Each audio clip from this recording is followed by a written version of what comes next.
Yeah, so we get so many questions about openings on our broadcast. And for me, the starting point is often, should I get better at this opening that I'm struggling with, or should I chuck it and start a new one? Exactly. How do you decide? Wow, it's so tough and it's so individualistic, right? Because an opening that might have brought you amazing number of victories when you were starting stops. It just stops delivering the goods. And then you have to change. And as you evolve as a player, do you start playing openings that are super double risky or even less risky? And this is so individualistic. So for me, Jennifer, opening choices are really, really, really hard. I'm not joking. They're so difficult, in fact, I suggest professional advice. Really, I love the idea of going to a coach and saying, look, this is what I want. I want a repertoire that does these things for me. Like, for example, let's say you're a gambler.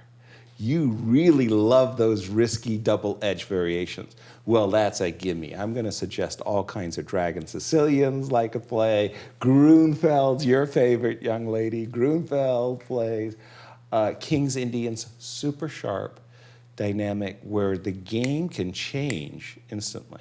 I'm more of a player. I like the strategic, the slow play, the build up to the battle. So I like playing from a position of safety and then taking more and more and more space and just destroying you slowly. So I like to play openings that match my style. And when I'm forced by the circumstance of a tournament, I have to play for a win as black. That's tough. That's out of my comfort zone. So I have to develop weapons for those individual moments. And it's really, really hard. And that's why I suggest coaching. That's right. It is very difficult. But are there any openings that stand out to you as being, before this video, of course, as being underrated? Particularly, let's say defenses to 1d4, openings that don't get as much love as they deserve. Exactly.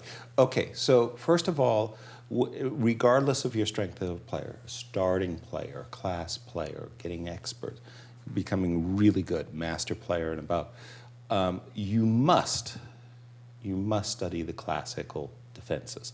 D4, D5, C4, C6, that's a Slav.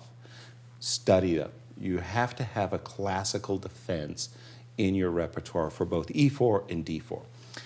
So double king pawn as well. Absolutely. At least study so that you can understand, why does D4, D5, C4, C6 not just work swimmingly? I just develop my knight to F6 and move my bishop to F5, and life is wonderful. Right. Like, if you could just do all of those things, then King's Indian, Grunfeld, Queen's Indian wouldn't exist. Exactly. Exactly. So but this is a kind of an evolutionary type of understanding. So you have to start with something very, very classical. Now, I grew up in American Swisses. Basically, what that meant was if I wasn't scoring 90%, I wasn't winning my class prize, or I wasn't winning the tournament, and it was all about scoring 5.5 out of 6, or even sometimes 6 out of 6. So that meant you had to win with white and win with black. And a defense like, for me, the Benko Gambit was a defense that was a really, really good and underrated defense. I think a lot of people who played the Benko Gambit were surprised how they got such easy positions. Like, the white player was just very satisfied just to be a pawn up and think, oh, only just because I'm a pawn up, I'm going to win because I'm up material. And it's not a position where the pawn makes that big a difference.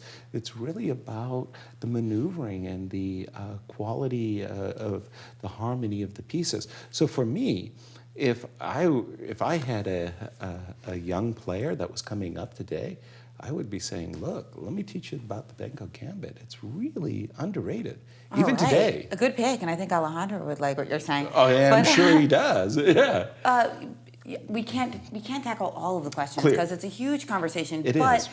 Okay, there's two big aspects here. A is picking your openings and making sure that you pick ones that fit your style and that aren't too dubious.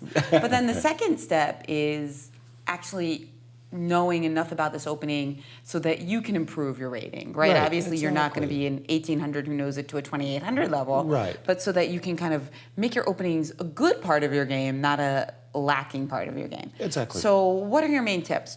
Go to chess space, write out the ideas behind your openings. What should the program look like? Exactly. So for me especially, I really believe in the easy steps, okay? I want a guide. I don't want to be the guy who's saying, okay, I've come to a fork in the road. Do I take the left or the right?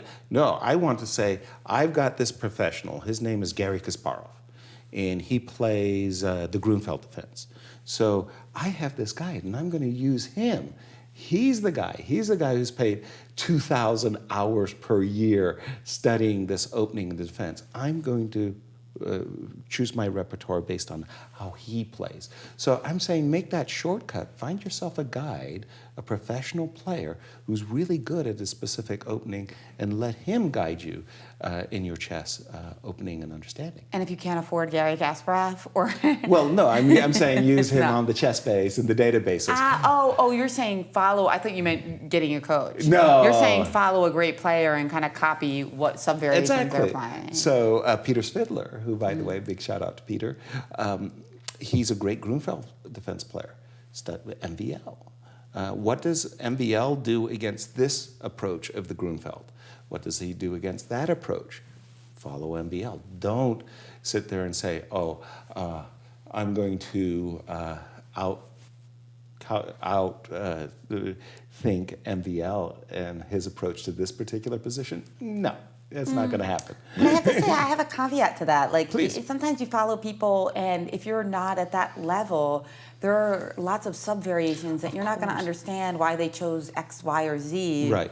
So that's why it's so great to have a coach. But if you can't afford a coach, I would say the next best thing is have a training partner to break down the more obvious questions that you'll never get in the annotations to MVL's game, because he's going to be talking at a very high level usually in the post-mortem analysis and whatnot, so that you can ask just the more mundane. Duh, like why rook b1 instead of bishop e2. Exactly. Like just the things that are so obvious to the high level but might not be obvious to you. You talk to that with your coach or with your training partner, and that'll help you understand the opening a lot better, which basically will help you remember it.